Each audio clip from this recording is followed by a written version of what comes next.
Hi, hello, welcome to Vital Biology. This is Padma. In this video, we will learn about one of the chapter in human physiology, that is breathing and exchange of gases. But before to that, definitely we should know about two of the branches of biology. One is anatomy, another one is the physiology.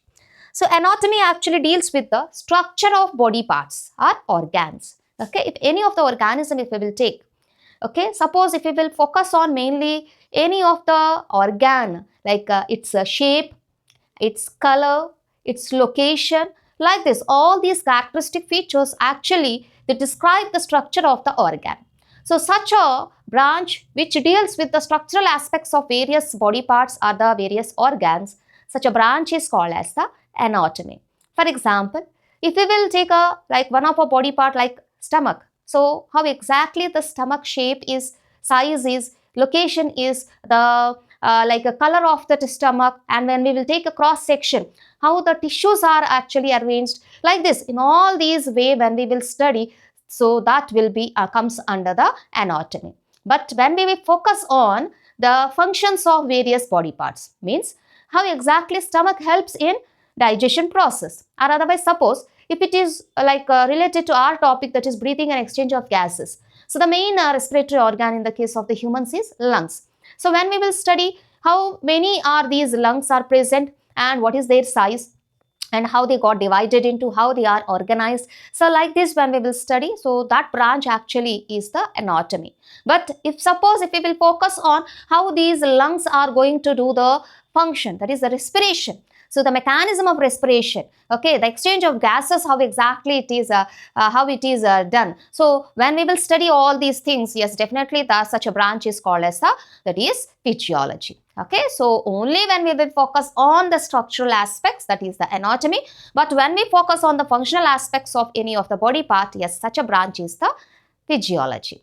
So now going into the detail of this chapter, yes, here they told that whatever the gases, that is generally respiration means, yes, from the atmosphere, the air which is inhaled, from that our body take the oxygen, and whatever the respiratory waste, that is carbon dioxide, again it releases towards the outside through exhalation process. Okay, so in the entire mechanism or the entire process, here we understood that yes, body is taking the oxygen and releasing the carbon dioxide. So the useful gas here to our body is oxygen. But how this oxygen is helpful to the organism. So that is what here they are saying, that oxygen is utilized. Okay, oxygen is utilized by the organisms. Okay, so for breakdown, okay, breakdown of simple molecules like glucose, amino acids, fatty acids. So whatever the oxygen which enters into the body, yes, that oxygen is going to break these simple molecules. So what are the simple molecules? Like a glucose, the same way amino acids and the fatty acids. So these are actually undergo breakdown process. Okay, and for that breakdown, the gas which is required, that is of the oxygen. Okay, why exactly this breakdown is required? So that we can get energy. Okay, so whatever the food actually we will take, okay, the food which we will take, so yes, that food definitely first it should be digested.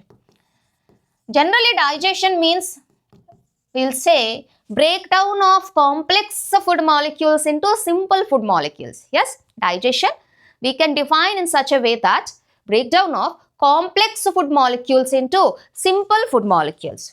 Okay, complex food molecules into simple food molecules. So that process is the digestion. So here we got those simple molecules by a process called as the digestion.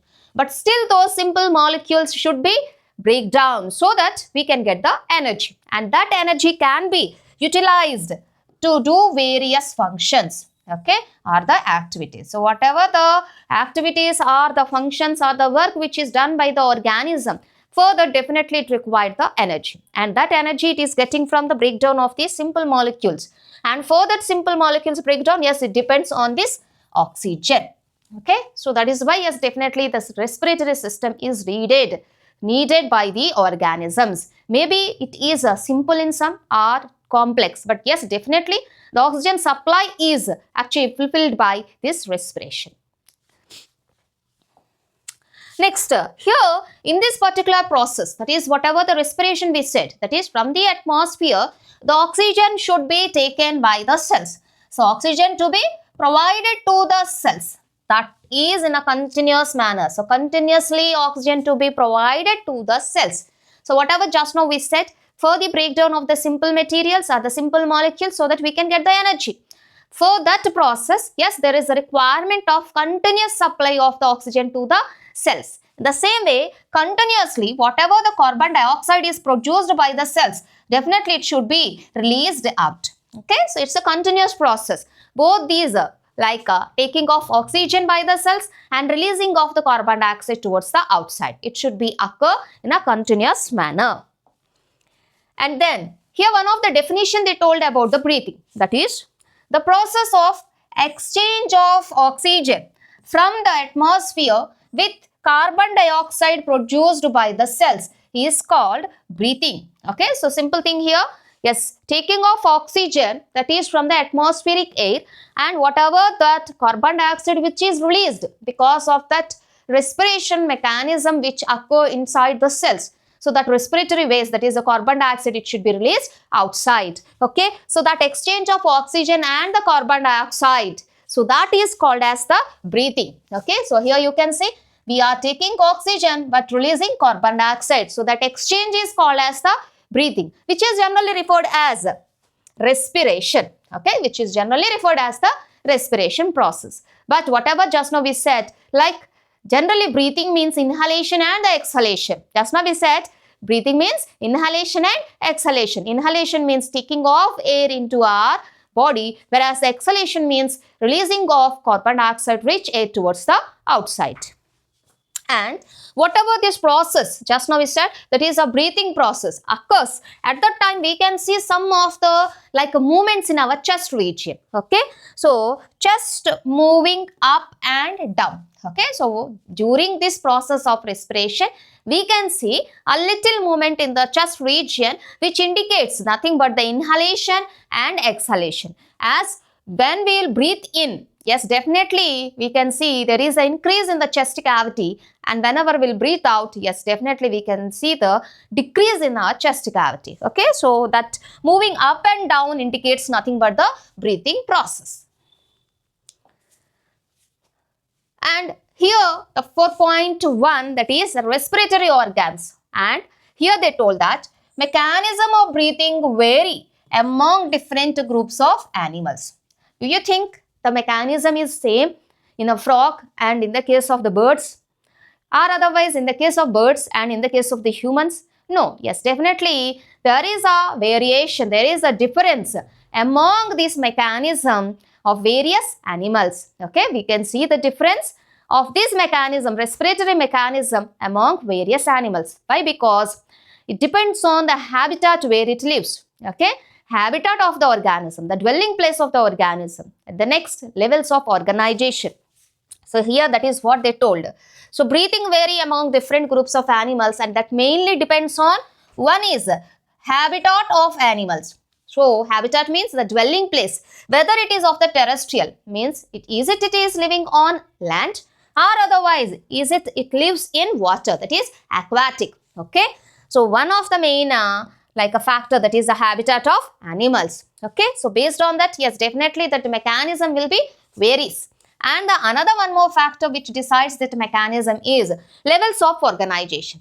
As in the earlier classes we have studied that animals are from simple to complex, how they got evolved, and that evolution process, various levels of organization can be seen. So that is, some are organized, okay, at the cellular level, whereas some are tissue level, whereas some are organ level, whereas some are organ system level. Yes, definitely when the organism is simple, the mechanism also will be very simple. But when the organism is complex, yes, according to that complexity, the mechanism also, it is very become complex. So that is what here they told. So mechanism of breathing vary among different groups of animals, and that mainly depends on habitat of animals and the levels of organization. Habitat, whether it is terrestrial or aquatic, yes, based on that it depends, and levels of organization, yes, it depends on whether the animal is cellular level or the tissue level or the organ level or the organ system level.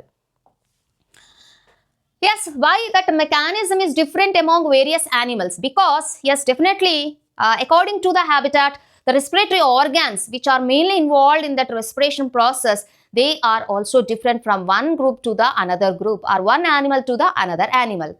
So here you can see. So here they gave some of the examples of these invertebrates and as well as the vertebrates. So here you can see in this table various groups of animals of invertebrates and the vertebrates and how the respiration occurs through various respiratory organs. So here, first one here you can see that, yes, sponges, coelenterates, flatworms, etc. Okay, what are those? Sponges, coelenterates, flatworms, etc. So these animals actually respire through diffusion process over the entire body surface. Okay, so here mainly the body surface is mainly involved in the exchange of gases. In the case of these simple organisms, as we know that sponges are actually belong to the cellular level of organization, whereas in the case of the coelenterata, yes, tissue level of organization, whereas in the case of the flatworms, yes, they are exhibiting the organ level of organization. So in all the three, as they are simple when compared with the other next complex organisms in them, yes, that's why the entire body surface by simple diffusion of the gases, the respiration is taking place. Whereas in the case of the next group, that is Annelida, in which they said earthworms. Okay, earthworms. As we know that in the case of the earthworms, external cuticle or otherwise the external moist skin actually helps in exchange of gases. Okay, moist skin or otherwise cuticle in the case of the earthworms, or otherwise we can consider that for the entire group, that is the Annelida. Whereas in the case of the arthropoda, okay, arthropoda, especially insects here we are taking, okay, insects. In them, network of tubes are arranged which helps in exchange of gases, okay. There are network of small tubes and those networks of tubes are actually called as trachea or otherwise tracheal tubes, okay. So in insects, the tracheal tubes are mainly involved in respiration process. Whereas in the case of the other arthropods means here mainly which are aquatic, okay, aquatic arthropods, like in the case of crustaceans, okay. In crustaceans, yes, gills are actually helps in respiration process, okay, gills, and especially these gills are described as special vascularized structures, okay. Gills are described as special vascularized structures in our NCERT textbook. So what do you mean by vascularized? When any of the structure which is richly supplied by the blood vessels, okay, such a part is called as a vascularized. Yes, here gills are richly supplied with blood vessels so that the exchange of gases can take place. Yes, so in the case of the aquatic arthropods, yes, gills are the main respiratory organs. And even in the case of these mollusks also, gills are the respiratory organs. Okay, in aquatic arthropods and mollusks, gills are the respiratory organs. So these are all about the invertebrates. If we will go towards the vertebrates, yes, in these vertebrates, especially the aquatic organisms like fishes, okay, fishes, in them gills are the respiratory organs, okay, in fishes gills are the respiratory organs. Whereas in the case of the amphibians, reptiles, birds and the mammals, so as in these higher vertebrates, the respiratory organs are the lungs. Okay, the respiratory organs are lungs, and in again these lungs are described as vascularized bags. Okay, vascularized bags. So such type of points here they can give as a matchings. Okay, so one side they can give like gills, lungs, skin, like that. In another section they can give the characteristic feature like vascularized structures, vascularized bags. So both are actually vascularized, but when they said as a bags, vascularized bags, means they are saying about the lungs. Okay, so that's why these are the very important keywords which we have to focus. Okay, so amphibians, reptiles, birds and mammals, in them lungs are the respiratory organs. And so up to now we said that yes, based on the habitat, the respiratory organs vary from one to the another. But a few of the organisms, as we know that they lead a dual habitats, or they occupy the different habitats. They can live both on land and as well as in water. That is, they exhibit aquatic habitat and as well as the terrestrial habitat. Then what about such type of the animals? Yes, for that one of the important group is the amphibian. Okay, so amphibians actually they are partially aquatic, partially terrestrial. So that's why in them we can see the gills and as well as the lungs, especially the 1 minute.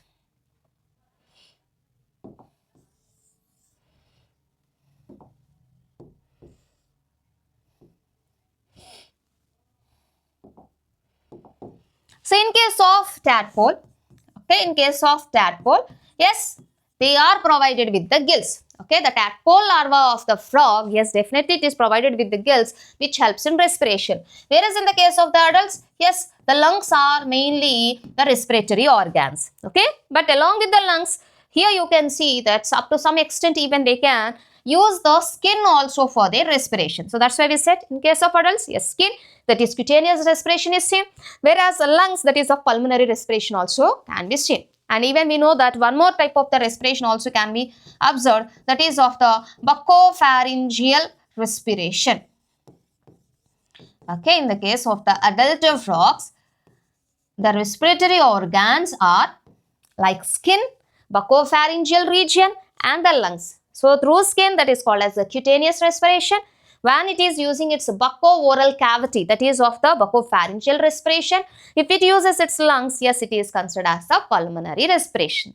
So like this, the various animals, based on their habitat actually, yes, definitely the respiratory organs are varying, and according to that, the mechanism of respiration also varies from one animal to the another animal.